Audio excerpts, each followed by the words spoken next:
जय माता दी। जय माँ कामाख्या। कामाख्ये वरदे देवी नीलपर्तवासिनी त्वं देवी जगत माता योनि मुद्रे नमस्तुते। कामाख्ये काम संपन्ने कामेश्वरी हर प्रिय काम नाम देहि में नित्यम कामेश्वरी नमस्तुते। कामदे काम रूपस्ते सुभगे सुर सेविते करोमि दर्शन देव्यम सर्कामार्थ सिद्धयेत्। ओम महेशानी महामाये चामुंडे मुंडमालिनी आयु आरोग्य ऐश्वर देहि में देवी परमेश्वरी। ओम जयंती मंगला काली भद्रकाली कपालिनी दुर्गा क्षमा शिवा धात्री स्वाहा सदा नमस्तुते। ओम सर्वमंगल मांगल्ये शिवे सर्वासाधिके शरण्ये त्र्यंबके गौरी नारायणी नमस्तुते। दुर्गति नाशिनी दुर्गा जय जय। काल विनाशिनी काली जय जय। उमा रमा ब्रह्माणी जय जय। सीता राधा रुक्मणी जय जय। महालक्ष्मी नमस्तुभ्यं सुरेश्वरी हरि प्रिय नमस्तुभ्यं दयानिधि। काली काली महाकाली काली के पाप नाशिनी खड़ग हस्ते मुंड हस्ते काली काली नमस्तुते। ओम ह्रीं दुर्गाय नमः। देव राधा ट्रस्ट की तरफ से सत्यवाणी की प्रस्तुति। जिस मनुष्य का जन्म कालसर्प योग में हुआ हो, मांगलिक अवस्था में हुआ हो,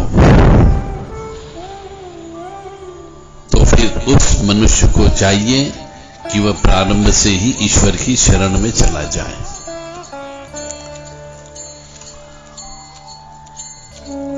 यदि आपके यहां पर बच्चे उत्पन्न हुए हैं और वो बच्चे की प्रगति नहीं हो पा रही हो, या फिर पढ़ाई लिखाई करता पर पढ़ाई लिखाई का फल नहीं मिल रहा है, या फिर आपको लग रहा है कि पूत के पांव फालने में नजर आ रहे हैं, छोटेपन से ही वह बिगड़ने लगा है, उद्दंड होने लगा है, क्रोध करने लगा है, जिद्दीपना करने लगा है, या फिर उसके साथ में कोई न कोई रात को गलत हरकत होने लगी हो, रात को गंदे सपने आने लगे हो, तो आप समझ जाइए पिछले जन्म में उसने पाप कर्म किया है। लड़की है तो वह साक्षात नागिन होगी और लड़का है तो वह नाग होगा। और ऐसे मामले में अधिकांशतः देखने में आया है कि जिस मनुष्य का कालसर्प योग भी जन्म पत्रिका में है, मांगलिक योग भी जन्म पत्रिका में है, पितृदोष भी जन्म पत्रिका में है और नाग दोष भी पत्रिका में है, ऐसे मनुष्य का विवाह नहीं होता है। और यदि हो गया तो विवाह बहुत जल्दी टूट जाता है, क्योंकि ये सब दोष साथ में चलते हैं। और ऐसे मनुष्य के ऊपर ऊपरी बाधा मतलब जादू टोना तंत्र मंत्र का प्रभाव अवश्य होता है। हो सकता है आपका बच्चा या बच्ची आपकी जन्म के समय पे ग्रहण चंद्र ग्रहण योग रहा हो, सूर्य ग्रहण योग रहा हो, तो भी ऐसे बच्चे के ऊपर ऊपरी बाधा अवश्य होती है। ये जन्मजात गुण होता है, पिछले जन्म का पाप कर्म होता है। हो सकता है पिछले जन्म में ऐसी यदि नाग कन्या है तो वो हो सकता है पति की हत्या करके आई हो, पिता की हत्या करके आई हो, या फिर नौकर चाकर का पैसा खा करके आई हो, निर्वंशी मनुष्य की संपत्ति हड़प की हो। तो ऐसे बालक जो उत्पन्न होते हैं कालसर्प दोष से युक्त, मांगलिक दोष से युक्त, पितृदोष से युक्त, सर्प दोष से युक्त, प्रेत दोष से युक्त, ये मान करके चले ये शापित होते हैं। यदि लड़की है तो विवाह नहीं करना चाहिए, और लड़का यदि है तो उसके भी साथ में किसी का लड़की को नहीं देना चाहिए। अब आप कहेंगे क्या विवाह नहीं होगा? ऐसे मनुष्यों का जिनका भाग्य खराब होता है उसके साथ में उसका विवाह भी हो जाता है, परंतु बाद में विवाह टूटता अवश्य है। और ये जिंदगी भर पति पत्नी खटपट करते रहते हैं, लड़ते रहते हैं, और जीवन उनका क्लेशमय अवस्था में रहता है, दुखी अवस्था में रहता है, परेशानी की अवस्था में रहता है, और उनके बच्चे पैदा नहीं होते। और जब बच्चे पैदा नहीं होते तो जीवन या जिंदगी नीरस होती है, बेआनंद होती है। इसलिए यदि आपका खुद का या फिर आपके बच्चों का आपने जन्म पत्रिका नहीं बनाई है तो बनवा लें, और ये अवश्य चेक कर लें कि कहीं सूर्य ग्रहण दोष तो नहीं है, चंद्र ग्रहण दोष तो नहीं है, कालसर्प दोष तो नहीं है, मांगलिक दोष तो नहीं है, पितृ दोष तो नहीं है, नाग दोष तो नहीं है, प्रेत दोष तो नहीं है। ये अवश्य चेक कर लें, और यदि है तो उनका इलाज प्रत्येक वर्ष कराएं।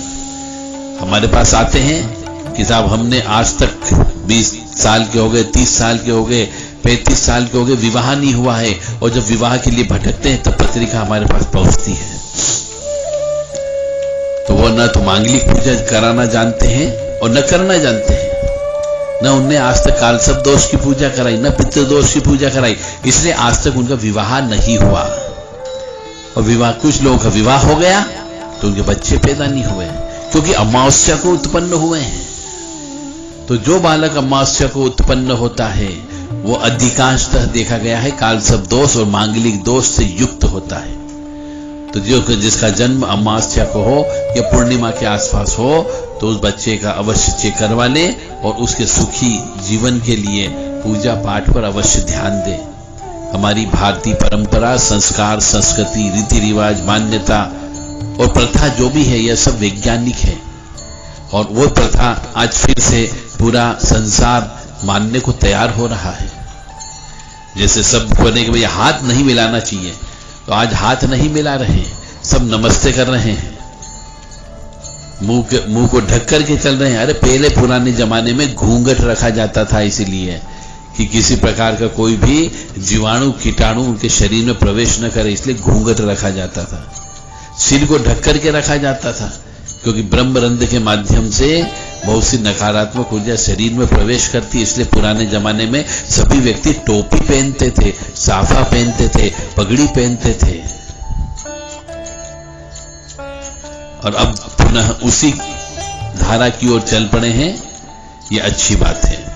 घर के बाहर हाथ धो करके, पैर धो करके, पानी छिड़क करके घर के अंदर प्रवेश करते थे, आज फिर से भी वही हो रहा है। वही पुरानी मान्यता, पुराने रीति रिवाज के ऊपर आ गए हैं। पुराने जमाने में बोला जाता था सोच को अच्छे से साफ करो, हाथों से ही साफ करो, परंतु जैसे ही पाश्चात्य संस्कृति के अंतर्गत आए उन्होंने कहा कागज से साफ करो, और वहां पे गंदगी होना चालू हो गई। आज फिर से वापस उसी तर्ज की ओर आ गए हैं। तो भारतीय संस्कृति पूर्ण रूप से वैज्ञानिक पद्धति है, और परंपरा जो बनाई गई है ऋषि मुनियों पितरों के द्वारा वो वास्तव में सत्य है। इसलिए आप हमारी धर्म, संस्कार, संस्कृति, परंपरा, रीति रिवाज, मान्यता को पालन करें और सुखी समृद्ध जीवन व्यतीत करें। और मैं पुनः बोल रहा हूं, किसी भी मनुष्य का यदि कालसर्प दोष है तो उसे प्रत्येक वर्ष पूजा कराना है। यदि मांगलिक दोष है तो मंगल दोष की पूजा प्रत्येक वर्ष कराना है। यदि प्रेत दोष है तो प्रेत दोष की पूजा भी प्रत्येक वर्ष कराना है। नाग दोष है जिसकी वजह से लड़के उत्पन्न नहीं होते हैं, लड़कियां ही लड़कियां उत्पन्न होती है, उसकी भी पूजा प्रत्येक वर्ष कराना होती है, तब जाकर के कुछ प्रसन्नता मिल सकती है आपको। और पितृ दोष की भी 16 श्राद्ध के अंदर पितरों की पूजा करना होती है। और मंगल दोष की पूजा केवल भारत में एक जगह होती है, उज्जैन में मंगलनाथ महाराज के ऊपर। बाकी नाग दोष की पूजा के लिए कई अलग अलग स्थान भी बने हुए हैं। मां भगवती, जगत जननी, आद्य शक्ति भवानी, आह्लादिनी शक्ति, कष्ट निवारिणी, दुख निवारिणी, महिषासुर मर्दनी, चंडमुंड नाशिनी, सिंह वाहिनी और पाप नाशिनी आपका कल्याण करे, आपको सुखी रखे, स्वस्थ रखे, प्रसन्न रखे, यश दे, कीर्ति दे और मान सम्मान दे और स्वस्थ रखे। मेरा धर्म था आपको ज्ञान देना। अब आपका काम है ज्ञान लेना या नहीं लेना, और लेने के बाद उसको जीवन में प्रयोग करना। यह आपके स्व विवेक पर निर्भर करता है। मैंने अपना धर्म निभा दिया है, अब आपको अपना धर्म निभाने की बारी है। जय मां।